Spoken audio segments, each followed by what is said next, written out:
ഇന്നത്തെ current affairs ക്ലാസ്സിലേക്ക് പോകാം. സെപ്റ്റംബർ 15 ന്യൂസ് പേപ്പറാണ് നമ്മൾ ആദ്യം ഡിസ്കസ് ചെയ്യുന്നത്. സെപ്റ്റംബർ 15 ന്യൂസ് പേപ്പറിൽ ഗവൺമെന്റിന്റെ ഒരു മൂവ് ആണ് പ്രധാനപ്പെട്ട ന്യൂസ് എന്ന് പറയുന്നത്. Government moves to stabilize rupee. ഇപ്പോൾ റുപ്പി ഒട്ട് ഒരു സ്റ്റെബിലിറ്റി ഉള്ള ഒരു പൊസിഷനല്ല, വളരെ വോളറ്റൈലാണ് റുപ്പിയുടെ പൊസിഷൻ ഉള്ള കാര്യം എല്ലാവർക്കും അറിയാം. അതായത് അമേരിക്കയുടെ ഡോളറിന് അഗേൻസ്റ്റ് ആയിട്ട് റുപ്പിയുടെ വാല്യൂ ഡിപ്രീഷിയേറ്റ് ചെയ്തുകൊണ്ടിരിക്കുകയായിരുന്നു. പക്ഷേ സെൻട്രൽ ഗവൺമെന്റ് ഇന്നലെ കുറെ മെഷേഴ്സ് എടുക്കാൻ തീരുമാനിച്ചു. അരുൺ ജെയ്റ്റ്ലിയുടെ ഒരു ഫോട്ടോയോട് കൂടി അതിനെക്കുറിച്ചുള്ള ന്യൂസ് ഹിന്ദുവിന്റെ ഫ്രണ്ട് പേജിലുണ്ട്. അതിന് പ്രധാനമായിട്ട് അവർ ചെയ്യുന്നത് വെച്ചാൽ നോൺ എസെൻഷ്യൽ ഇമ്പോർട്ട്സ് കുറയ്ക്കാൻ തീരുമാനിച്ചു, എന്നിട്ട് എക്സ്പോർട്ട് കൂട്ടാൻ തീരുമാനിച്ചു. നോൺ എസെൻഷ്യൽ ഇമ്പോർട്ട് കുറച്ച് ഭയങ്കര അത്യാവശ്യമില്ലാത്ത കാര്യങ്ങളുടെ ഇമ്പോർട്ട് കുറച്ചിട്ട് എക്സ്പോർട്ട് കൂട്ടാൻ തീരുമാനിച്ചു. രണ്ടാമതായിട്ട് മസാല ബോണ്ടുകൾ കൂടുതലായിട്ട് പിന്നീട് ഇഷ്യൂ ചെയ്ത് വേണം ഇന്ത്യൻ കമ്പനീസ് ഫോറിൻ റെമിറ്റൻസ് ഇപ്പൊ ECB എന്ന് പറഞ്ഞ പരിപാടിയുണ്ട്. ECB external commercial borrowing. Indian companies foreign കൺട്രീസിൽ നിന്ന് ഫണ്ട് റേസ് ചെയ്യുന്നതിനാണ് ECB അല്ലെങ്കിൽ എക്സ്റ്റേണൽ കൊമേഴ്ഷ്യൽ ബോറോയിങ് എന്ന് പറയുന്നത്. അപ്പൊ ECB അല്ലെങ്കിൽ എക്സ്റ്റേണൽ കൊമേഴ്ഷ്യൽ ബോറോയിങ് നടത്തുമ്പോൾ ഇന്ത്യൻ കമ്പനീസ് മസാല ബോണ്ട്സ് കൂടുതലായിട്ട് പ്രിഫർ ചെയ്യണമെന്നാണ് പറഞ്ഞിരിക്കുന്നത്. മറ്റൊരു കാര്യം, അപ്പൊ സ്വാഭാവികമായിട്ടും മസാല ബോണ്ട്സ് എന്താണെന്നൊരു ഡൗട്ട് നമുക്ക് വരും. അത് അറിയാത്തവർക്ക് വേണ്ടി പറയാം, ഞാൻ മുമ്പ് ഇത് ക്ലാസ്സിലൊക്കെ ഡിസ്കസ് ചെയ്തിട്ടുള്ളതാണ്, ഇപ്പൊ റീസെന്റ് ആയിട്ടൊന്നും ഡിസ്കസ് ചെയ്തിട്ടില്ല. മസാല ബോണ്ട്സ് എന്താണെന്ന് വെച്ചാൽ ബോണ്ട് എന്ന് പറഞ്ഞാൽ ഒരു ഡെറ്റ് ഇൻസ്ട്രുമെന്റ് ആണ്. ഡെറ്റ് അതായത് കടം എന്നുള്ള രീതിയിൽ നമ്മളെ കയ്യിൽ നിന്ന് പൈസ വാങ്ങാൻ വേണ്ടിയിട്ട് കമ്പനീസ് യൂസ് ചെയ്യുന്ന ഒരു മെത്തേഡാണ് ബോണ്ട്. ബോണ്ടിൽ നമ്മൾ മണി ഇൻവെസ്റ്റ് ചെയ്യുമ്പോൾ ആ ബോണ്ട് നമുക്ക് കിട്ടുന്ന റിട്ടേൺ എന്ന് പറഞ്ഞാൽ ഇൻട്രസ്റ്റ് ആണ്. അപ്പൊ നമ്മളൊരു കമ്പനിയുടെ ബോണ്ടിൽ ഇൻവെസ്റ്റ് ചെയ്യുമ്പോൾ ആ ബോണ്ട് ഒരു പീരീഡ് കഴിയുമ്പോഴത്തേക്ക് ആ ബോണ്ട് മെച്ചുവർ ആവും. ആ സമയത്ത് നമുക്ക് നമ്മളുടെ മണി തിരികെ കിട്ടും വിത്ത് ഇൻട്രസ്റ്റ്. അപ്പം ഇതാണ് ബോണ്ട് എന്ന് പറയുന്നത്. അപ്പം ബോണ്ടിൽ വിദേശ രാജ്യങ്ങളിലും ബോണ്ട് ഇഷ്യൂ ചെയ്ത് ഇന്ത്യൻ കമ്പനീസ് മണി റിസീവ് ചെയ്യാറുണ്ട്. പക്ഷെ ഇപ്പോൾ അങ്ങനെ റിസീവ് ചെയ്തുകൊണ്ടിരുന്ന സമയത്ത് മുമ്പ് ഡോളറിലാണ് എല്ലാ മണിയും നമ്മൾ സ്വീകരിച്ചിരുന്നത് വിദേശത്ത് നിന്ന്. പക്ഷെ ഇപ്പൊ മസാല ബോണ്ട്സ് എന്നുള്ള ഒരു new kind of bonds Indian companies issue ചെയ്ത് തുടങ്ങി. ഈ മസാല ബോണ്ടിന്റെ പ്രത്യേകത rupee denominated bond. Even if they are issuing that bond in a foreign country, the money will be in rupee only. Money they will get in rupee only. If they are issuing that bond, masala bond in London Stock Exchange, then also from that London Stock Exchange our companies will get their money in rupee terms only. അപ്പോൾ അതുകൊണ്ട് തന്നെ ഡോളറിന് against ആയിട്ടുള്ള fluctuation ഒന്നും അപ്പോൾ അവിടെ ബാധിക്കത്തില്ല. അപ്പൊ rupee denominated bonds ഉള്ളതാണ് മസാല ബോണ്ട്സ് എന്ന് പറയുന്നത്. അപ്പൊ ഒരു വിദേശ രാജ്യത്തെ സ്റ്റോക്ക് എക്സ്ചേഞ്ചിലെ ആയിരിക്കും അത്തരത്തിലുള്ള ബോണ്ടുകൾ ഇഷ്യൂ ചെയ്യുന്നത്, അല്ലാതെ ഇന്ത്യക്കകത്തല്ല ഈ മസാല ബോണ്ടുകൾ ഇഷ്യൂ ചെയ്യുന്നത്. ഫോറിൻ കൺട്രിയിൽ ഇഷ്യൂ ചെയ്യും മസാല ബോണ്ട്, എന്നിട്ട് അവിടെ നിന്ന് മണി റൈസ് ചെയ്യുമ്പോഴത്തേക്ക് ഇന്ത്യൻ രൂപയിൽ തന്നെ കിട്ടും. സാധാരണ കേസിലൊന്നും ഇന്ത്യൻ രൂപയിലല്ല ഫോറിൻ കൺട്രിയിൽ നമുക്ക് മണി കിട്ടുന്നത്, ഡോളറിലോ അല്ലെങ്കിൽ യൂറോ പോലുള്ള ഇന്റർനാഷണൽ കറൻസീസിലായിരിക്കും. അപ്പൊ ഇത് മസാല ബോണ്ടിന്റെ കേസിൽ exclusively these companies will get money in Indian rupee only. അതുകൊണ്ടാണ് മസാല ബോണ്ട് കൂടുതലായിട്ട് ഇഷ്യൂ ചെയ്യണമെന്ന് പറഞ്ഞിട്ടുണ്ട്. അപ്പൊ അങ്ങനെയുള്ള കുറെ കാര്യങ്ങൾ മെഷേഴ്സ് എടുക്കാൻ ഗവൺമെന്റ് ഓഫ് ഇന്ത്യ തീരുമാനിച്ചു. അത് റുപ്പി വാല്യൂ കുറച്ചൊക്കെ സ്റ്റെബിലൈസ് ചെയ്യാൻ, ഡോളറിന് അഗേൻസ്റ്റ് ആയിട്ട് സ്റ്റെബിലൈസ് ചെയ്യാൻ സഹായിക്കുന്നതാണ് ഗവൺമെന്റ് പ്രതീക്ഷ. എന്തായാലും ഇന്നലെ ഈ മിനിഞ്ഞാന്നും മാർക്കറ്റിലും മണിയുടെ വാല്യൂ, ഇന്ത്യൻ രൂപയുടെ വാല്യൂ ഡോളറിന് അഗേൻസ്റ്റ് ആയിട്ട് കുറച്ച് അപ്രീഷിയേറ്റ് ചെയ്തിട്ടുണ്ട്, കുറച്ച് ഇമ്പ്രൂവ് ആയിട്ടുണ്ട്. അപ്പൊ അതിന്റെ പല കാര്യങ്ങളും ഇന്ത്യയുടെ സ്റ്റോക്ക് മാർക്കറ്റുകളും, Bombay stock exchange, national stock exchange ആണ് ഇന്ത്യയുടെ പ്രധാനപ്പെട്ട സ്റ്റോക്ക് എക്സ്ചേഞ്ച്. ഈ രണ്ട് സ്റ്റോക്ക് എക്സ്ചേഞ്ചുകളുടെ ഇൻഡിസസ് ആയ ബോംബെ സ്റ്റോക്ക് എക്സ്ചേഞ്ച് ഇൻഡെക്സ് ആയ സെൻസെക്സും നാഷണൽ സ്റ്റോക്ക് എക്സ്ചേഞ്ചിന്റെ ഇൻഡെക്സ് ആയ നിഫ്റ്റിയും, സെൻസെക്സും നിഫ്റ്റിയും 2 ദിവസമായിട്ട് ഉയരുകയും ചെയ്യുന്നുണ്ട്. ആ കണ്ടിന്യൂസ് ആയിട്ടുള്ള ഡൗൺഫോളിൽ നിന്ന് അവർ കരകയറുന്നു. അപ്പോൾ I think something better will happen in the coming days also. അപ്പോൾ for rupee and Indian share market. അപ്പോൾ അതാണ് ഒരു പ്രധാനപ്പെട്ട ന്യൂസ്. പിന്നെ മറ്റൊരു പ്രധാനപ്പെട്ട ന്യൂസ് എന്താണെന്ന് വെച്ചാൽ അത് യഥാർത്ഥത്തിൽ ഒരു എക്സാം പോയിന്റ് ഓഫ് വ്യൂല് ചിലർ ചോദിക്കില്ലായിരിക്കും, പക്ഷെ ഒരു ഹ്യൂമാനിറ്റേറിയൻ പോയിന്റ് ഓഫ് വ്യൂല് ഞാൻ വളരെ വിഷമിച്ച ഒരു കാര്യമായിരുന്നു. നമ്പി നാരായണൻ എന്ന് പറഞ്ഞ ഇന്ത്യയുടെ സയന്റിസ്റ്റ്, ഇന്ത്യക്ക് ഒരു മുതൽക്കോട്ട് ആകേണ്ടിയിരുന്ന ഒരു സയന്റിസ്റ്റ്, ISROയുടെ സയന്റിസ്റ്റിനെ ഇല്ലാത്തൊരു കേസിൽ, ചാര കേസ് എന്ന് പറഞ്ഞൊരു കേസ് ഉണ്ടാക്കി പുള്ളിയെ ഫാബ്രിക്കേറ്റ് ചെയ്ത് പുള്ളിയുടെ ലൈഫ് നശിപ്പിച്ചു. അപ്പം അതിന് അഗെയിൻസ്റ്റ് ആയിട്ട് പുള്ളി നിയമ പോരാട്ടം കണ്ടിന്യൂസ് ആയിട്ട് നടത്തിക്കൊണ്ടിരിക്കുകയായിരുന്നു. ഇപ്പൊ അദ്ദേഹത്തിന്റെ ഈ വയസ്സ് ഒരുപാടായി, അദ്ദേഹം ഒരുപാട് ഏജ്ഡ് ആയി. പക്ഷെ ഇന്നലെയാണ് സുപ്രീം കോടതി ആദ്യമായിട്ട് അദ്ദേഹത്തിന് കൺവിൻസിംഗ് ആയിട്ടുള്ള ഒരു വിധി അദ്ദേഹത്തിന് അനുകൂലമായിട്ട് പുറപ്പെടുവിച്ചത്. അന്ന് ഈ ഇദ്ദേഹത്തിനെതിരെ ചാർജസ് ഫ്രെയിം ചെയ്ത പോലീസ് ഉദ്യോഗസ്ഥന്മാരെയൊക്കെ എഗെയിൻസ്റ്റ് ആയിട്ട് എന്ത് നടപടി സ്വീകരിക്കണം എന്ന് അറിയാൻ വേണ്ടി ഒരു സുപ്രീം കോടതിയിലെ റിട്ടയർഡ് ജഡ്ജിന്റെ നേതൃത്വത്തിൽ ഒരു സമിതിയൊക്കെ അവർ അപ്പോയിന്റ് ചെയ്തേക്കാണ്. അതുപോലെ നമ്പിനാരായണന് 50 ലക്ഷം രൂപ കോമ്പൻസേഷൻ കൊടുക്കാൻ തീരുമാനിച്ചു. എന്തായാലും വളരെ നല്ല കാര്യം. കാരണം എന്ന് വെച്ചാൽ ഇല്ലാത്തൊരു കേസിന്റെ പേരിൽ ഒരു മനുഷ്യന്റെ ജീവിതമാണ് ഈ കുറെ പോലീസ് ഓഫീസേഴ്സും കേരളത്തിലെ ചില വെസ്റ്റഡ് ഇൻട്രസ്റ്റ് ഉള്ള പൊളിറ്റീഷ്യൻസ്മാരും ചേർന്ന് ചെയ്തത്. അപ്പം ആ ഒരു കേസാണ് ഹിന്ദുവിന്റെ ഫ്രണ്ട് പേജിലുള്ള മറ്റൊരു ന്യൂസ് എന്ന് പറയുന്നത്. അത് നമുക്ക് എഴുതിയെടുക്കേണ്ട ആവശ്യമില്ല, ജസ്റ്റ് ഞാൻ പറഞ്ഞേ ഉള്ളൂ. പിന്നെ ഇന്നലെ സെപ്റ്റംബർ 14 ആയിരുന്നു. സെപ്റ്റംബർ 14 എന്ന് പറഞ്ഞ ദിവസത്തിന്റെ പ്രത്യേകത എന്താണെന്ന് വെച്ചാൽ ഹിന്ദി ദിവസമാണ്. ഇന്ത്യയുടെ ഇന്ത്യയിൽ ഏറ്റവും കൂടുതൽ ആൾക്കാർ സംസാരിക്കുന്ന ഭാഷ, ഇന്ത്യ ഗവൺമെന്റിന്റെ ഒഫീഷ്യൽ ലാംഗ്വേജുകൾ 2 ഹിന്ദി ഇംഗ്ലീഷുമാണ്. ആ ഹിന്ദിയുടെ പ്രൊപ്പഗേഷന് വേണ്ടിയിട്ട് ഇന്ത്യയിൽ മുഴുവൻ ഹിന്ദി പ്രൊപ്പഗേറ്റ് ചെയ്യുന്നതിനുള്ള ഒരു ദിവസമുണ്ട്. ആ ദിവസമാണ് സെപ്റ്റംബർ 14 എന്ന് പറയുന്ന ദിവസം. അപ്പൊ ഇത്രയാണ് ഹിന്ദുവിന്റെ ഫ്രണ്ട് പേജിലെ ന്യൂസുകൾ. ഇനി ബാക്ക് പേജിലേക്ക് പോകുമ്പോൾ ബാക്ക് പേജിൽ മറ്റൊന്നും പറയാനില്ല. അതിനടുത്ത് സ്പോർട്സ് പേജുകളിലേക്ക് പോകുമ്പോഴത്തേക്ക് സ്പോർട്സ് പേജിൽ ഒരു ന്യൂസ് എന്ന് പറയുന്നത് ഇപ്പോ നടന്ന ഷൂട്ടിംഗ് വേൾഡ് ഷൂട്ടിംഗ് ചാമ്പ്യൻഷിപ്പ് നടന്നത് കൊറിയയിലാണ്. സൗത്ത് കൊറിയയിലെ ചാങ്വോൺ എന്ന് പറയുന്ന സിറ്റിയിലാണ്. CHANGWON ചാങ്വോൺ എന്ന് പറയുന്ന സൗത്ത് കൊറിയൻ സിറ്റിയിൽ വെച്ച് നടന്ന 52nd വേൾഡ് ഷൂട്ടിംഗ് ചാമ്പ്യൻഷിപ്പിൽ ഇന്ത്യ എല്ലാ പ്രതീക്ഷകളെയും തകിടം മറിക്കുന്ന പ്രകടനം കാഴ്ചവെച്ചു. കാരണം ഇന്ത്യയുടെ ഏറ്റവും ബെസ്റ്റ് പെർഫോമൻസ്, ഒരു മുമ്പത്തെ ഇന്ത്യയുടെ ഏറ്റവും ബെസ്റ്റ് പെർഫോമൻസ് എന്നൊക്കെ പറയുന്നത് 2-3 ഗോൾഡ് മെഡൽസ് മാത്രം കിട്ടുന്ന അതായിരുന്നു ഇന്ത്യയുടെ ഏറ്റവും ബെസ്റ്റ് പെർഫോമൻസ്. ഇപ്രാവശ്യം പക്ഷേ നമ്മൾ വിൻ ചെയ്തത് 11 gold medal, 9 silver and 7 bronze. 11 gold medals, 9 silver and 7 bronze. അങ്ങനെ ഇന്ത്യയുടെ സർവകാല റെക്കോർഡ് ബ്രേക്ക് ചെയ്ത് ഇന്ത്യ ഏറ്റവും ബെസ്റ്റ് പെർഫോമൻസ് കാഴ്ചവെച്ചു ഈ ഷൂട്ടിംഗ് ചാമ്പ്യൻഷിപ്പിൽ. എന്ന് മാത്രമല്ല വേൾഡിലെ ഈ സ്പോർട്സിലെ ഏറ്റവും വലിയ പവർഫുൾ ആയിട്ടുള്ള കൺട്രീസ് ആയ ചൈനയും സൗത്ത് കൊറിയയുടെയും ബാക്കിൽ 3ാമതായിട്ട് ഇന്ത്യക്ക് ഫിനിഷ് ചെയ്യാനും പറ്റി. അപ്പോൾ അതാണ് ഒരു വലിയ ന്യൂസ് ആയിട്ട് സ്പോർട്സ് പേജിലുള്ള ഒരു കാര്യം. ഇനി നമ്മൾ സ്പോർട്സ് പേജിൽ തന്നെ നെക്സ്റ്റ് പേജിലേക്ക് പോകുന്നു. 16ാമത്തെ പേജിലേക്ക് പോകുമ്പോൾ ജപ്പാൻ ഓപ്പണിൽ ഇന്ത്യയുടെ താരങ്ങളെല്ലാം, ബാഡ്മിന്റണിലെ ഒരു ടൂർണമെന്റ് ആണ് ജപ്പാൻ ഓപ്പൺ. വളരെ ഇമ്പോർട്ടന്റ് ആയിട്ടുള്ള വേൾഡിൽ ഒരു ബാഡ്മിന്റൺ ടൂർണമെന്റ് ആണ്. അതിൽ ഇന്ത്യയിലെ എല്ലാ താരങ്ങളും പുറത്തായിട്ടും ശ്രീകാന്ത് മാത്രം ക്വാർട്ടർ ഫൈനൽ വരെ പോയായിരുന്നു. പക്ഷെ ക്വാർട്ടർ ഫൈനൽ അദ്ദേഹവും തോറ്റു. അപ്പോ ഇന്ത്യയുടെ ഏറ്റവും വലിയ പിന്നീട് ഇന്ത്യയുടെ ഏറ്റവും ഇമ്പോർട്ടന്റ് ആയിട്ടുള്ള ഏറ്റവും ഹയസ്റ്റ് റാങ്ക്ഡ് ആയിട്ടുള്ള മെയിൽ ബാഡ്മിന്റൺ പ്ലെയർ ആരാണെന്ന് വെച്ചാൽ ശ്രീകാന്ത് ആണ്. അത് അറിഞ്ഞിരിക്കണം. പിന്നെ ജിൻസൺ ജോൺസൺ 1500 മീറ്റർ 1500 മീറ്റേഴ്സിൽ ഇപ്പം നടന്ന പാലംബെങ്കിലും ജക്കാർത്തയിലും വെച്ച് നടന്ന ഇന്തോനേഷ്യയിലെ ജക്കാർത്തയിലും പാലംബെങ്കിലും വെച്ച് നടന്ന ഏഷ്യൻ ഗെയിംസിൽ ഇന്ത്യക്ക് വേണ്ടി ഗോൾഡ് മെഡൽ നേടിയ ജിൻസൺ ജോൺസനെ കുറിച്ച്, മലയാളിയാണ് ജിൻസൺ ജോൺസൺ, അദ്ദേഹത്തിനെ കുറിച്ച് ഒരു ന്യൂസ് ഉണ്ട്. അപ്പൊ ഇതൊക്കെയാണ് ഹിന്ദുവിന്റെ സ്പോർട്സ് പേജുകളിൽ ഉള്ളത്. പിന്നെ 15th പേജിലേക്ക് പോകുമ്പോൾ അതും അഗൈൻ സ്പോർട്സ് പേജ് ആണ്. Asia cup cricket tournament start ചെയ്യാൻ പോകുന്നത് ദുബായിൽ ഇന്ന് മുതൽ. ഏഷ്യ കപ്പ് ക്രിക്കറ്റ് ടൂർണമെന്റ് ഏഷ്യയിലെ ക്രിക്കറ്റ് ചാമ്പ്യന്മാരെ കണ്ടുപിടിക്കാൻ വേണ്ടി ICC ഇന്റർനാഷണൽ ക്രിക്കറ്റ് കൗൺസിൽ നടത്തുന്ന ടൂർണമെന്റ് ആണ്. ICCയുടെ ഹെഡ്ക്വാർട്ടേഴ്സ് ദുബായിലാണ്. ദുബായിൽ വെച്ച് തന്നെയാണ് പ്രാവശ്യം ഇന്റർനാഷണൽ ക്രിക്കറ്റ് കൗൺസിലിന്റെ ഏഷ്യ കപ്പ് ചാമ്പ്യൻഷിപ്പ് നടക്കുന്നത്. പിന്നെ ഡേവിസ് കപ്പ് ടെന്നീസ് ടൂർണമെന്റ് നടന്നുകൊണ്ടിരിക്കുന്നത് ഞാനത് പറഞ്ഞിട്ടുള്ളതാണ്. ഡേവിസ് കപ്പ് എന്ന് പറയുന്നത് പുരുഷന്മാരുടെ ടീം ടെന്നീസ് ചാമ്പ്യൻഷിപ്പ് ആണ്. പുരുഷന്മാരുടെ ടീം ടെന്നീസ് ചാമ്പ്യൻഷിപ്പായ ഡേവിസ് കപ്പ് നടന്നുകൊണ്ടിരിക്കുന്നു. അത് മറ്റൊരു ന്യൂസ് ആണ്. പിന്നീട് ഒരു സ്റ്റഡി നമ്മുടെ ബിസിനസ് പേജിലേക്ക് പോകുമ്പോൾ 14th പേജിലെ ഒരു ന്യൂസ് എന്താണെന്ന് വെച്ചാൽ ലോകത്തെ ഏറ്റവും കൂടുതൽ ഫാമിലി ഓൺഡ് ബിസിനസ് ഉള്ള രാജ്യങ്ങളുടെ കൂട്ടത്തിൽ 3ാം സ്ഥാനത്താണ് ഇന്ത്യ എന്നൊരു സ്റ്റഡി കണ്ടെത്തിയിരിക്കുന്നു. ലോകത്തെ ഏറ്റവും കൂടുതൽ ഫാമിലി ഓൺഡ് ബിസിനസ് ഉള്ള ചൈനയിലാണ്. അത് കഴിഞ്ഞാൽ 2ാമത് ഫാമിലി ഓൺഡ് ബിസിനസ് ഉള്ളത് US-ലാണ്. അത് കഴിഞ്ഞാൽ 3ാമത് ഫാമിലി ഓൺഡ് ബിസിനസ് ഏറ്റവും കൂടുതലുള്ള രാജ്യം ഇന്ത്യയാണ്. ഇന്ത്യയിലെ family owned firms fair better എന്നാണ് ആ ഒരു സ്റ്റഡി പറഞ്ഞേക്കുന്നത്. അപ്പൊ അതിനെക്കുറിച്ച് അത്രയും അറിഞ്ഞാൽ മതി. പിന്നെ സിസ്കോയെ കുറിച്ചൊരു ന്യൂസ് ഉണ്ട്. സിസ്കോ വേൾഡിലെ ഏറ്റവും വലിയ നെറ്റ്വർക്കിംഗ് കമ്പനിയാണ്. US ബേസ്ഡ് ആയിട്ടുള്ള സിസ്കോ എന്നുള്ള കമ്പനിയാണ് വേൾഡിലെ ഈ നെറ്റ്വർക്കിംഗ് സൊല്യൂഷൻസ്. നമ്മുടെ LAN ഒക്കെ അല്ലേ, local area network, WAN wide area network, ഇങ്ങനെയുള്ള സംഭവങ്ങളൊക്കെ ക്രിയേറ്റ് ചെയ്യുന്നത് നമ്മൾ നെറ്റ്വർക്കിംഗ് സൊല്യൂഷൻ പ്രൊവൈഡേഴ്സിന്റെ സഹായത്തോടു കൂടിയാണ്. സ്വിച്ചസും റൂട്ടേഴ്സും ഒക്കെ നമുക്ക് അവിടെ വേണം. അപ്പൊ ഇത് ഒക്കെ പ്രൊവൈഡ് ചെയ്യുന്ന വേൾഡിലെ ഏറ്റവും വലിയ നെറ്റ്വർക്കിംഗ് സൊല്യൂഷൻ കമ്പനിയാണ് സിസ്കോ എന്ന് പറഞ്ഞ കമ്പനി.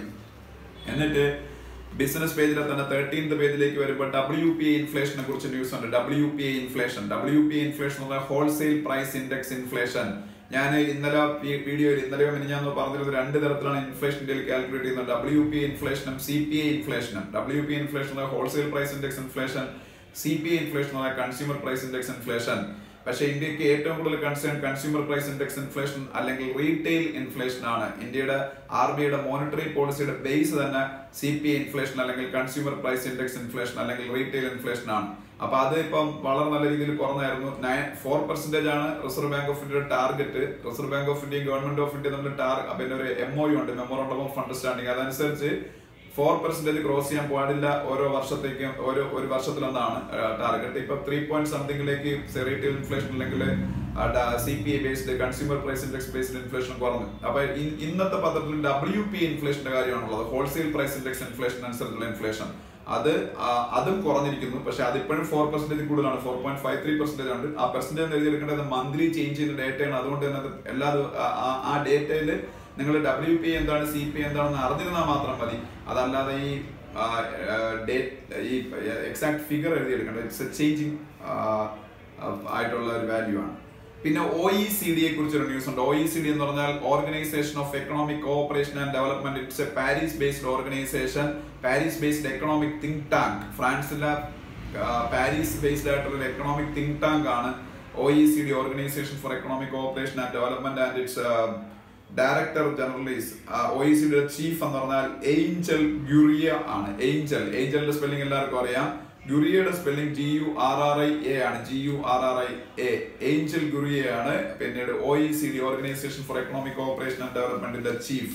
ഇത്രയാണ് ഹിന്ദുവിലെ ബിസിനസ് പേജിലുള്ള ന്യൂസുകൾ. അവിടെ നിന്ന് നമ്മൾ 12ാമത്തെ പേജ് വേൾഡ് പേജിലേക്ക് പോകുമ്പോൾ വേൾഡ് പേജിൽ നമുക്ക് അറിയാവുന്ന 2 ആൾക്കാരുടെ ഫോട്ടോസ് ഉണ്ട്. ഒന്നെന്ന് പറഞ്ഞാല് മൈത്രിപാല സിരിസേനയുടെ ഫോട്ടോയാണ്. മൈത്രിപാല സിരിസേന ശ്രീലങ്കയുടെ പ്രസിഡന്റ് ആണ്. ശ്രീലങ്കയുടെ പ്രസിഡന്റ് മൈത്രിപാല സിരിസേനയുടെ ഒരു സ്റ്റേറ്റ്മെന്റും ഉണ്ട്. നമുക്ക് വലിയ ആവശ്യമുള്ള സ്റ്റേറ്റ്മെന്റ് ഒന്നും അല്ല. പിന്നീട് ആങ് സാൻ സൂക്കിയുടെ ഒരു ഫോട്ടോയും ഹിന്ദുവിന്റെ ബിസിനസ് പേജിൽ ഉണ്ട്. Aung San സൂക്കി, AUNG, Aung San SAN, San സു SW, സൂക്കി KYI. Aung San സൂക്കിയുടെ photo കൊടുത്തേക്കുന്നത് 2 ജേർണലിസ്റ്റുകളെ, മറ്റോ റോയിട്ടേഴ്സ് എന്ന് പറഞ്ഞ ന്യൂസ് ഏജൻസി ഉണ്ട്. REUTERS, റോയിട്ടേഴ്സ് ന്യൂസ് ഏജൻസിയുടെ 2 ന്യൂസ് ജേർണലിസ്റ്റുകളെ മ്യാൻമറിൽ ഇപ്പൊ എന്തോ കാരണത്താൽ ഇപ്പൊ പിടിച്ച് ഇംപ്രിസൺ ചെയ്തു, ജയിലിലാക്കി. അപ്പൊ അതിന്റെ പേരിൽ ആങ് സാൻ സൂക്കി കുറച്ച് ക്രിറ്റിസിസം വരുന്നുണ്ട്. ആങ് സാൻ സൂക്കിയാണ് മ്യാൻമറിന്റെ സ്റ്റേറ്റ് കൗൺസിലറും മ്യാൻമറിലെ ഏറ്റവും പവർഫുൾ ആയിട്ടുള്ള വ്യക്തിയുമാണ് ആങ് സാൻ സൂക്കി. അതുപോലെ മാൽദീവ്സിൽ ഇലക്ഷൻ നടക്കാൻ പോകുന്ന ഒരു ന്യൂസ് ഉണ്ട്. മാൽദീവ്സ് എന്ന് പറയുന്നത് സാർക്കിലെ, South Asian association for regional cooperation, സാർക്കിൽ ഒരു മെമ്പർ കൺട്രിയാണ്. Maldives is a member country in SAARC, South Asian association for regional cooperation. ഈ മാൽദീവ്സിൽ ഇപ്പോഴത്തെ പ്രസിഡന്റ് അബ്ദുള്ള യാമീൻ ആണ്. അവിടെ പുതിയ ഇലക്ഷൻ നടക്കാൻ പോവുകയാണ്. ഇപ്പോഴത്തെ പ്രസിഡന്റ് അബ്ദുള്ള യാമീൻ, ന്യൂ പ്രസിഡന്റിനെ കണ്ടുപിടിക്കാൻ വേണ്ടിയുള്ള ഇലക്ഷൻ നടക്കാൻ പോവുകയാണ്. ഇനി നമ്മൾ റീജിയണൽ ന്യൂസിലേക്ക് വരുമ്പോൾ 10th പേജിൽ റീജിയണൽ ന്യൂസിൽ RK പച്ചൗരിയുടെ ഒരു ഫോട്ടോ ഉണ്ട്. RK പച്ചൗരി, PACHAURI. ഈ RK പച്ചൗരി ഇന്ത്യയിലെ ഏറ്റവും സെലിബ്രേറ്റഡ് ആയിട്ടുള്ള എൻവയോൺമെന്റൽ സയന്റിസ്റ്റ് ആയിരുന്നു. RK Pachauri. Nobel prize for peace കിട്ടിയിട്ടുള്ള ഓർഗനൈസേഷനായ TERI, energy and resource, Nobel prize for peace കിട്ടിയുള്ള ഓർഗനൈസേഷനിലെ എൻവയോൺമെന്റ് സെക്ടറിൽ പ്രവർത്തിക്കുന്ന ഇന്ത്യയിലെ ഏറ്റവും പ്രധാനപ്പെട്ട ഒരു ഓർഗനൈസേഷനാണ് TERI, TERI, TERI. The energy and resource institute എന്നാണ് ആ സ്ഥാപനത്തിന്റെ പേരിന്റെ expansion. TERI, TERI, the energy and resource institute. ഈ RK പച്ചൗരിയുടെ നേതൃത്വത്തിലുള്ള തേരിയിലെ ഡയറക്ടറായിരുന്നു അല്ലെങ്കിൽ ഹെഡായിരുന്നു RK പച്ചൗരി. പക്ഷെ അദ്ദേഹത്തിന് എഗെയിൻസ്റ്റ് ആയിട്ട് സെക്ഷൽ ഹരാസ്മെന്റ് പേരിൽ അദ്ദേഹത്തിന്റെ ഒരു കൊളീഗ് കേസ് കൊടുത്തു. അപ്പൊ അതിന്റെ പേരിൽ അദ്ദേഹത്തിന് ഇപ്പൊ അന്വേഷണം നേരിടുകയാണ്. അതിനെ കുറിച്ച് ന്യൂസ് ഉണ്ട്. എന്തായാലും RK പച്ചൗരി ആരെന്ന് അറിഞ്ഞിരിക്കണം. പിന്നീട് ശശി തരൂരാണ് ഇന്ത്യയുടെ പാർലമെന്ററി പാനൽ ഓൺ എക്സ്റ്റേണൽ അഫയേഴ്സിന്റെ ചീഫ്. ഇന്ത്യയുടെ parliamentary panel on external affairs, parliament എംപിമാരുടെ ഡിഫറെന്റ് പാനൽസ് ഉണ്ട്. അതിൽ എസ്റ്റിമേറ്റ്സ് കമ്മിറ്റി മുരളി മനോഹർ ജോഷി ആണ് എന്റെ ഹെഡെന്ന് ഞാൻ ഇന്നലെ വീഡിയോയിൽ പറഞ്ഞിരുന്നത്. അതുപോലെ parliamentary panel on external affairs അതിന്റെ ഹെഡാണ് ശശി തരൂർ, കോൺഗ്രസ് ലീഡറാണ്. പിന്നീട് അതിനടുത്ത പേജിൽ 11ാമത്തെ പേജിലേക്ക് പോകുമ്പോൾ ഗിരീഷ് കർണാടുമായിട്ട് ഒരു ഇന്റർവ്യൂ ഉണ്ട്. ഗിരീഷ് കർണാട് വളരെ ഇന്ത്യയിലെ ഫേമസ് ആയിട്ടുള്ള എഴുത്തുകാരിൽ ഒരാളും ഒരു പ്ലേ റൈറ്റും നാടക എഴുത്തുകാരനും ഒക്കെയാണ്, പിന്നെ ഫിലിം ആക്ടറും ഒക്കെയാണ് കർണാടകക്കാരനായ ഗിരീഷ് കർണാട്, KRNAD. അതുപോലെ റഷ്യയുടെ president Vladimir Putin next month India visit ചെയ്യും എന്ന് ഒരു ന്യൂസ് ഉണ്ട്. റഷ്യയുടെ president Vladimir Putin India visit ചെയ്യുന്ന ഇൻഡോ റഷ്യൻ സമ്മിറ്റിൽ പങ്കെടുക്കാൻ വേണ്ടിയാണ്. അടുത്ത മാസം ന്യൂഡൽഹിയിൽ വെച്ചാണ് ഇൻഡോ റഷ്യൻ സമ്മിറ്റ്. അതിൽ പങ്കെടുക്കാൻ വേണ്ടി വ്ളാഡിമിർ പുടിൻ ഇന്ത്യയിലേക്ക് എത്തും എന്ന് ഒരു ന്യൂസ് ഉണ്ട്. അതുപോലെ ഇന്ത്യയുടെ അടുത്ത ചീഫ് ജസ്റ്റിസ് രഞ്ജൻ ഗൊഗോയിയുടെ ഫോട്ടോയും ഉണ്ട്. ആസാംകാരനായ രഞ്ജൻ ഗൊഗോയി ആണ് ഇന്ത്യയുടെ പുതിയ ചീഫ് ജസ്റ്റിസ് ആകാൻ പോകുന്നത്. ദീപക് മിശ്ര വൺസ് ഒക്ടോബറിൽ റിട്ടയർ ആയ. ഇനി നമ്മൾ എഡിറ്റോറിയൽ പേജിലേക്ക് വരുമ്പോൾ എഡിറ്റോറിയൽ 2 എഡിറ്റോറിയൽസ് ഉണ്ട്. ഒരു എഡിറ്റോറിയൽ എന്താണെന്ന് വെച്ചാൽ ഞാൻ ഓൾറെഡി ആദ്യം പറഞ്ഞ കേസിനെ കുറിച്ചാണ്. നമ്പി നാരായണൻ എന്ന് പറയുന്ന സയന്റിസ്റ്റിന് എഗെയിൻസ്റ്റ് ആയിട്ട് കാണിച്ച ഇൻജസ്റ്റിസ്. കേരളത്തിലെ പോലീസ് ഉദ്യോഗസ്ഥന്മാരും ചില പൊളിറ്റിക്കൽ ബോസുമാരും അവരുടെ പൊളിറ്റിക്കൽ ബോസുമാരും ചേർന്ന് നടത്തിയ കോൺസ്പിരസിയുടെ ഭാഗമായിട്ട് ഒരു മനുഷ്യന്റെ ലൈഫ് നശിപ്പിച്ചതിനെ കുറിച്ചാണ് ഹിന്ദുവിലെ ഫസ്റ്റ് എഡിറ്റോറിയൽ. അതുപോലെ സെക്കൻഡ് എഡിറ്റോറിയൽ എന്താണെന്ന് വെച്ചാൽ പവർ ഗെയിംസ് എന്നാണ് സെക്കൻഡ് എഡിറ്റോറിയൽ പറഞ്ഞിരിക്കുന്നത്. പവർ ഗെയിംസ് എന്ന് പറഞ്ഞ എഡിറ്റോറിയൽ ജസ്റ്റ് ഒന്ന് വായിക്കാൻ താല്പര്യമുള്ള വായിച്ചു നോക്കുക. അത് എന്താണെന്ന് വെച്ചാൽ ഇപ്പൊ സുപ്രീം കോർട്ടിന്റെ ഒരു വിധി ഉണ്ട്. ഈ പവർ ഗെയിംസ് എന്നുള്ള എഡിറ്റോറിയലിന്റെ ഹെഡിങ് കണ്ടാൽ നമുക്കൊന്നും മനസ്സിലാകത്തില്ല. പക്ഷെ അത് അല്ലെങ്കിൽ അതൊരു ഡിസെപ്റ്റീവ് ആയിട്ടുള്ള ഹെഡിങ് ആണ്. പക്ഷെ അതിനകത്തുള്ള കാര്യം എന്താണെന്ന് വെച്ചാൽ സുപ്രീം കോർട്ട് ഓഫ് ഇന്ത്യയുടെ ഒരു സർക്കുലർ പിന്നീട് ഈ ഇപ്പം റീസെന്റ് ആയിട്ട് റിസർവ് ബാങ്ക് ഓഫ് ഇന്ത്യയുടെ ഒരു സർക്കുലർ, സുപ്രീം കോർട്ട് ഓഫ് ഇന്ത്യയുടെ അല്ല, റിസർവ് ബാങ്ക് ഓഫ് ഇന്ത്യയുടെ ഒരു സർക്കുലർ ക്വസ്റ്റ്യൻ ചെയ്യപ്പെട്ടു സുപ്രീം കോടതിയിൽ. അങ്ങനെ ക്വസ്റ്റ്യൻ ചെയ്തതിന്റെ അടിസ്ഥാനത്തിൽ നവംബർ വരെ ആ സർക്കുലർ സ്റ്റേ ചെയ്തിരിക്കുകയാണ് സുപ്രീം കോടതി. പക്ഷെ അങ്ങനെ ചെയ്യുക വഴി സുപ്രീം കോടതി യഥാർത്ഥ ഇന്ത്യക്ക് ഗുണമല്ല ചെയ്ത, ദോഷമാണ് ചെയ്തത്. അത് യാതൊരു സംശയമില്ല. അതിനെക്കുറിച്ചുള്ള ഒരു എഡിറ്റോറിയലാണ് ഹിന്ദുവിൽ കൊടുത്തേക്കുന്നത്. കാര്യം എന്താണെന്ന് വെച്ചാൽ IBC 2016 എന്ന് പറഞ്ഞ act, insolvency and bankruptcy code 2016 എന്ന് പറഞ്ഞ ആക്ട് ഇന്ത്യയിലെ ബാഡ് ലോൺ പ്രോബ്ലം സോൾവ് ചെയ്യാൻ വേണ്ടിയിട്ടുള്ള ആക്ട് ആണ്. അതായത് ബാങ്കുകളിൽ നിന്ന് ലോൺ എടുത്തിട്ട് തിരിച്ചടയ്ക്കാത്തവരെ കൂട്ടാൻ വേണ്ടിയിട്ടുള്ള ഒരു ആക്ട് ആയിരുന്നു IBC insolvency and bankruptcy code 2016. അതുമായിട്ട് ബന്ധപ്പെട്ട് RBI പല കാര്യങ്ങളും ചെയ്യുന്നുണ്ട്. അപ്പം ലോൺ എടുത്തിട്ട് ഡിഫോൾട്ടേഴ്സ് ആവുന്ന ആൾക്കാർക്ക് ഒരു ദിവസം പോലും സമയം കൊടുക്കാതെ അവർ എത്രയും പെട്ടെന്ന് IBC പ്രൊവിഷൻസ് ഉപയോഗിച്ച് ആ ഡിഫോൾട്ടേഴ്സിന് കയ്യിൽ നിന്ന് പണം ഈടാക്കുന്നതിനുള്ള നടപടികളായിട്ട് മുന്നോട്ട് പോകാനാണ് RBIയുടെ ഈ സർക്കുലർ പറഞ്ഞിരുന്നത്. പക്ഷേ അതിന് അഗേൻസ്റ്റ് ആയിട്ട് ഈ ഡിഫോൾട്ടേഴ്സ് പലരും സുപ്രീം കോടതിയെ അപ്രോച്ച് ചെയ്തപ്പോൾ അത് നവംബർ വരെ ഈ RBIയുടെ സർക്കുലർ സ്റ്റേ ചെയ്തിരിക്കുകയാണ് സുപ്രീം കോടതി. ആ വിധിയെ കുറിച്ചാണ് ഹിന്ദുവിലെ സെക്കൻഡ് എഡിറ്റോറിയൽ ഡീറ്റെയിൽഡ് ആയിട്ട് എക്സ്പ്ലെയിൻ ചെയ്യുന്നത്. ഇനി അടുത്ത 7th പേജ് വീണ്ടും നാഷണൽ പേജ് ആണ്. അവിടേക്ക് വരുമ്പോൾ ഇന്ത്യയുടെ ഒരു ലക്ഷ്യം സാക്ഷാത്കരിക്കാൻ ഇന്ത്യക്ക് കഴിയാൻ സാധ്യതയില്ല എന്നാണ് ന്യൂസ്. ഇന്ത്യയുടെ ഒരു ലക്ഷ്യം എന്ന് പറഞ്ഞാൽ ബൈ 2030 എയ്ഡ്സ് പൂർണ്ണമായിട്ടും ഇന്ത്യയിൽ നിന്ന് വൈപ്പ് ഔട്ട് ചെയ്യുക എന്നുള്ളതാണ്. എയ്ഡ്സ് എന്ന് പറഞ്ഞ അസുഖം എല്ലാവർക്കും അറിയാം, അല്ലെങ്കിൽ അസുഖം ഉണ്ടാകാൻ പറ്റുന്ന ഒരു അവസ്ഥ എയ്ഡ്സ്, അത് പൂർണ്ണമായിട്ട് ഇന്ത്യയിൽ നിന്ന് 2030 വൈപ്പ് ഔട്ട് ചെയ്യുക എന്നുള്ള ഗവൺമെന്റ് ലക്ഷ്യം. And it won't be an easy task and it won't be possible എന്നാണ് നാക്കോ പറഞ്ഞിരിക്കുന്നത്. ഇന്ത്യയിലെ എയ്ഡ്സ് കൺട്രോളിന് വേണ്ടി പ്രവർത്തിക്കുന്ന സ്ഥാപനമാണ് നാക്കോ, NACO, നാക്കോയുടെ expansion national AIDS control organisation. നാക്കോ, NACO, നാക്കോയുടെ expansion national AIDS control organisation. അതുപോലെ NLEP എന്ന് പറഞ്ഞൊരു പ്രോഗ്രാം ഉണ്ട് ഇന്ത്യയിൽ. NLEP എന്ന് പറഞ്ഞാൽ നാഷണൽ ലെപ്രസി ഇറാഡിക്കേഷൻ പ്രോഗ്രാം, കുഷ്ഠ നിവാരണത്തിന് വേണ്ടിയിട്ടുള്ള, ലെപ്രസി എന്ന് പറയുന്ന അസുഖത്തിന് ഇന്ത്യയിൽ നിന്ന് ഇല്ലാതാക്കുന്നതിന് വേണ്ടി പ്രവർത്തിക്കുന്ന ഗവൺമെന്റിന്റെ ഓർഗനൈസേഷനാണ് NLEP, national leprosy eradication program. അതുപോലെ NELP ഉണ്ട്. അത് ഇതുമായിട്ട് യാതൊരു ബന്ധവുമില്ല. അക്ഷരം ഒന്ന് മാറ്റിയിടുമ്പോൾ ഒന്ന് റീഅറേഞ്ച് ചെയ്യുമ്പോൾ NELP ഉണ്ടാവും. NELP എന്ന് പറഞ്ഞാൽ ന്യൂ എക്സ്പ്ലോറേഷൻ ലൈസൻസിങ് പോളിസി. അത് പെട്രോളിയം എക്സ്പ്ലോർ ചെയ്യുന്നതിന് വേണ്ടിയിട്ട് ഗവൺമെന്റ് ലൈസൻസ് കൊടുക്കുന്ന ഒരു പോളിസിയാണ്, അല്ലെങ്കിൽ ഒരു പ്രോഗ്രാമാണ് NELP, new exploration licensing policy to explore petroleum products. അതാണ് NELP. അത് ഗവൺമെന്റ് ആണ് ലൈസൻസ് കൊടുക്കുന്നത്. NLEP എന്ന് പറഞ്ഞാൽ നാഷണൽ ലെപ്രസി ഇറാഡിക്കേഷൻ പ്രോഗ്രാം. അതുപോലെ ഇന്ത്യയുടെ എയർഫോഴ്സ് ചീഫിന്റെ പേര് ഇതിലുണ്ട്. ഇന്ത്യയുടെ എയർഫോഴ്സിന്റെ ചീഫാണ് BS Dhanoa. BS Dhanoa, DHANOA. BS ധനോവയാണ് ഇന്ത്യയുടെ എയർഫോഴ്സ് ചീഫ്. അതുപോലെ ഷപൂർജി പല്ലോൺജി ഗ്രൂപ്പ് എന്ന് പറഞ്ഞൊരു ഗ്രൂപ്പിനെ കുറിച്ച് നീ കൊടുത്തിട്ടുണ്ട്. ഷപൂർജി, SHAPOORJI, ഷപൂർജി Pallonji, PALLONJI, Pallonji group. ഷപൂർജി Pallonji group എന്ന് പറയുന്നത് ഇന്ത്യയിലെ വളരെ ഫേമസ് ആയിട്ടുള്ള കൺസ്ട്രക്ഷൻ കമ്പനിയാണ്.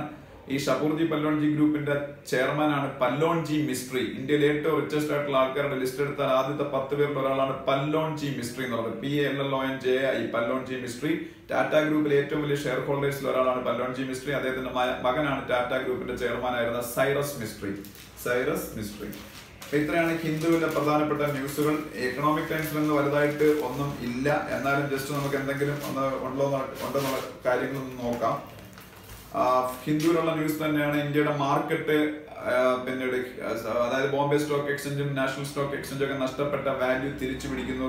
അതുപോലെ ഇന്ത്യയുടെ റുപ്പി വാല്യൂ ഡിപ്രീഷിയേറ്റ് ചെയ്ത് വീണ്ടും ഗവൺമെന്റ് ചില നടപടികൾ മൂലം അപ്രീഷിയേറ്റ് ചെയ്യാൻ തുടങ്ങി. അതിനെ കുറിച്ചൊക്കെയാണ്, അത് നമ്മൾ ഓൾറെഡി ഡിസ്കസ് ചെയ്തതാണ്. പിന്നീട് ഇന്ത്യയുടെ ഫോറിൻ എക്സ്ചേഞ്ച് റിസർവ് കുറഞ്ഞു എന്ന് പറഞ്ഞൊരു ന്യൂസ് ഉണ്ട്. ഇന്ത്യയുടെ ഫോറിൻ എക്സ്ചേഞ്ച് റിസർവ് $400 ബില്യൺ മുകളിലായിരുന്നു. അപ്പൊ അതിൽ താഴെ പോയി. അത് സ്വാഭാവികമായിട്ട് സംഭവിക്കും. കാര്യം എന്താണെന്ന് വെച്ചാൽ ഡോളറിന് അഗേൻസ്റ്റ് ആയിട്ട് റുപ്പിയുടെ വാല്യൂ ഡിപ്രീഷിയേറ്റ് ചെയ്യുമ്പോൾ reserve bank of India dollar cell ചെയ്യാൻ തുടങ്ങി. ഡോളർ സെൽ ചെയ്യുമ്പോൾ സ്വാഭാവികമായിട്ടും ഫോറക്സ് റിസർവ് അല്ലെങ്കിൽ ഫോറിൻ എക്സ്ചേഞ്ച് റിസർവ് കുറയാനാണ് ചാൻസ്. അപ്പൊ ഫോറക്സ് റിസർവ് എന്ന് പറഞ്ഞാൽ അതിന്റെ മലയാളം വിദേശ നാണയ കരുതൽ ശേഖരം എന്നാണ്. ഫോറക്സ് റിസർവിന്റെ മലയാളം വിദേശ നാണയ കരുതൽ ശേഖരം. ഫോറിൻ എക്സ്ചേഞ്ച് റിസർവ് എന്നുള്ള ഷോർട്ട് ഫോം ആണ് ഫോറക്സ് റിസർവ്. അതിന്റെ കസ്റ്റോഡിയൻ ആയിരുന്നു ഏതെങ്കിലും ഒരു എക്സാമിന് ചോദിച്ചാൽ അത് റിസർവ് ബാങ്ക് ഓഫ് ഇന്ത്യ ആണ്, ഫോറക്സ് റിസർവിന്റെ കസ്റ്റോഡിയൻ. പിന്നെ RK പച്ചോരിയെ കുറിച്ചുള്ള ന്യൂസ് ഇതിലും ഉണ്ട്. അത് ഓൾറെഡി നമ്മൾ ഡിസ്കസ് ചെയ്താണ്. പിന്നെ അടുത്ത പേജുകളിലൊന്നും നമുക്ക് എഴുതിയെടുക്കാനുള്ള ന്യൂസുകളൊന്നും ഇല്ല. അത്രമാത്രം ഈ എക്കണോമിക് ടൈംസിന്റെ ഫ്രണ്ട് പേജിൽ ഞാൻ ഡിസ്കസ് ചെയ്ത കാര്യങ്ങൾ മാത്രമാണ് മെയിൻ ആയിട്ടുള്ളത്. പിന്നെ അകത്തെ പേജിൽ പോകുമ്പോൾ ജെഫ് ബിസോസിനെ കുറിച്ചുള്ള ന്യൂസ് ഉണ്ട്. Jeff Bezos, JEFF, Jeff Bezos, BZOZ. Jeff Bezos ആമസോണിന്റെ ഫൗണ്ടർ ആണ്, വേൾഡിലെ റിച്ചസ്റ്റ് മാൻ ആണ്. വേൾഡിലെ ഏറ്റവും വലിയ ഇ-കൊമേഴ്സ് കമ്പനി ആമസോണിന്റെ ഫൗണ്ടറും വേൾഡിലെ റിച്ചസ്റ്റ് മാനുമാണ് ജെഫ് ബിസോസ്. പിന്നെ SpaceX എന്ന് പറയുന്ന കമ്പനിയെ കുറിച്ചുള്ള ന്യൂസ് ഉണ്ട്. SpaceX എന്താണെന്ന് വെച്ചാൽ എഗെയിൻ അമേരിക്കൻ കമ്പനിയാണ്. വേൾഡിലെ ഏറ്റവും വലിയ ഇലക്ട്രിക് കാർ മാനുഫാക്ചറേഴ്സ് ആയ ടെസ്ല, ആ ടെസ്ല മോട്ടോഴ്സിന്റെ ഫൗണ്ടറാണ് എലോൺ മസ്ക്. എലോൺ മസ്കിന്റെ ഒരു കമ്പനിയാണ് സ്പേസ് എക്സ്. സ്പേസ് എക്സ് എന്ന് പറഞ്ഞാൽ സ്പേസിലേക്ക് കൊറിയർ സർവീസ് നടത്തുന്ന കമ്പനിയാണ്. സ്പേസിലേക്ക് കൊറിയർ സർവീസ് നടത്തുന്ന കമ്പനിയാണ് സ്പേസ് എക്സ് എന്ന് പറയുന്ന കമ്പനി. പിന്നെ നമ്മൾ കറണ്ട് അഫയേഴ്സ് ബാങ്കേഴ്സ് അടയിലെ വെബ്സൈറ്റിലുള്ള കറണ്ട് അഫയേഴ്സും കൂടെ ജസ്റ്റ് നോക്കുമ്പോഴത്തേക്ക് ഞാൻ ഇന്നലെ പറഞ്ഞ കാര്യം തന്നെ, പ്രധാനമന്ത്രി അന്നദാത ആയ് സംഘർഷൻ അഭിയാൻ എന്ന് പറയുന്ന ഒരു പുതിയ പ്രോജക്ട് ഗവൺമെന്റ് ഓഫ് ഇന്ത്യ നടപ്പാക്കുന്നു. പൾസസിന്, കൊപ്രയ്ക്ക്, ഇതിനൊക്കെ അങ്ങനെ കുറെ ക്രോപ്സിന് ഒക്കെ മിനിമം സപ്പോർട്ട് പ്രൈസ് പ്രൊവൈഡ് ചെയ്യുന്നതിനുള്ള പുതിയ സ്കീമാണ് ഗവൺമെന്റിന്റെ പ്രധാനമന്ത്രി അന്നദാത ആയ് സംരക്ഷൺ അഭിയാൻ. അതിനെ കുറിച്ചുള്ള ഡീറ്റെയിൽസ് എല്ലാം ഞാൻ ഇന്നലത്തെ വീഡിയോയിലൊക്കെ ഡിസ്കസ് ചെയ്തിട്ടുണ്ട്, അത് ഇനി പറയുന്നില്ല.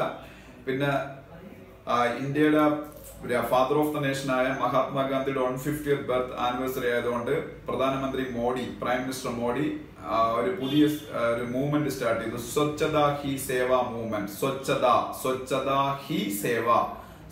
ഹി സേവ മൂവ്മെന്റ് എന്ന് പറയുമ്പോൾ അത് മലയാളത്തിലേക്ക് കൺവേർട്ട് ചെയ്യുമ്പോഴത്തേക്ക് ക്ലീനിങ് ആണ് ഏറ്റവും വലിയ സർവീസ് എന്നുള്ള ആ ഒരു മെസ്സേജ് കൊടുക്കാൻ വേണ്ടി, അതായത് ഇന്ത്യയുടെ Swachh Bharat Abhiyan, clean India campaign, അതിനും കൂടെ ഒരു മൊമെന്റം കിട്ടാൻ വേണ്ടിയിട്ട് കൂടെ ആയിരിക്കണം ഇങ്ങനെ ഒരു സ്കീം. മഹാത്മാഗാന്ധിയുടെ 150th ബർത്ത് ആനിവേഴ്സറി പ്രമാണിച്ചാണ് Swachhata Hi Seva scheme government start ചെയ്തത്.